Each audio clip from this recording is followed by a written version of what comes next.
एक छोटे से गांव में लेंचो नाम का एक गरीब किसान रहता था। उसका घर पहाड़ी की चोटी पर बना हुआ था, जहां से वह अपने खेतों को साफ साफ देख सकता था। उसकी पूरी जिंदगी उन्हीं खेतों पर निर्भर थी। हर साल वह अपनी मेहनत से फसल उगाता और उसी से अपने परिवार का पालन पोषण करता था। उस साल भी उसने अपने खेतों में मक्का बोई थी और बड़ी उम्मीदों के साथ फसल के पकने का इंतजार कर रहा था। एक दिन सुबह लेंचो आसमान की तरफ देखकर बोला कि अब बारिश की जरूरत है। उसकी पत्नी भी खुश थी, क्योंकि बारिश से उनकी फसल और अच्छी हो जाती। धीरे धीरे आसमान में काले बादल छा गए। लेंचो खुशी से बोला कि भगवान ने उसकी सुन ली है। बारिश शुरू हुई और खेतों पर पानी गिरने लगा। पूरा परिवार बहुत खुश था। बच्चों ने बारिश का आनंद लिया और लेंचो मुस्कुराते हुए बोला कि यह बारिश उनकी फसल के लिए किसी वरदान से कम नहीं है। लेकिन कुछ ही देर बाद मौसम अचानक बदल गया। तेज हवा चलने लगी, बादल गरजने लगे और बारिश की बूंदें बर्फ जैसे ओलों में बदल गईं। बहुत बड़े बड़े ओले आसमान से गिरने लगे। ओले इतने बड़े थे जैसे सफेद पत्थर बरस रहे हों। लेंचो और उसका परिवार घबराकर घर के अंदर चले गए और खिड़की से बाहर देखने लगे। करीब 1 घंटे तक लगातार ओले गिरते रहे। जब तूफान रुका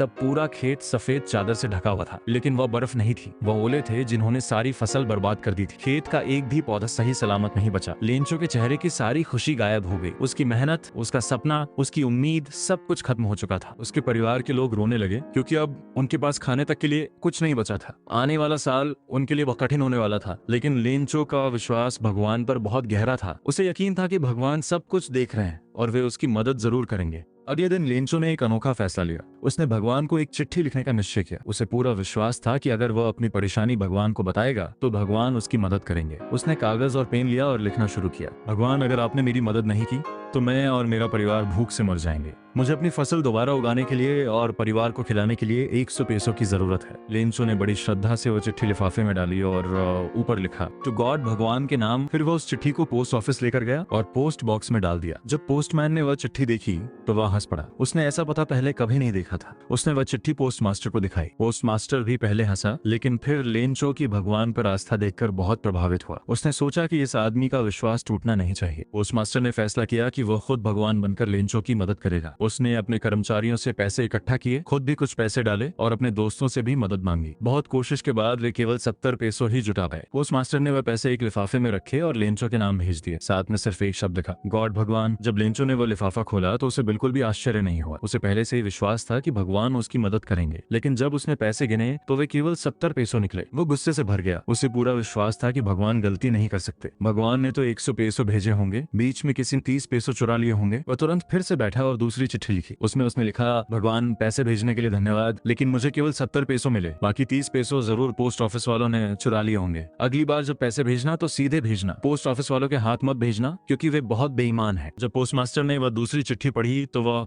पहले हंसा, फिर भावुक हो गया। उसने महसूस किया कि लेंचो का विश्वास इतना गहरा था कि उसे जरा भी शक नहीं हुआ कि मदद इंसानों ने की होगी। उसने यह भी समझा कि सच्चा विश्वास कितना शक्तिशाली होता है, लेकिन कभी कभी इंसान का अंधविश्वास उसे दूसरों की अच्छाई देखने से रोक देता है। ये कहानी हमें सिखाती है कि विश्वास बहुत शक्तिशाली होता है। भगवान पे भरोसा रखना अच्छी बात है, लेकिन हमें उन लोगों की मदद और दया को भी पहचानना चाहिए।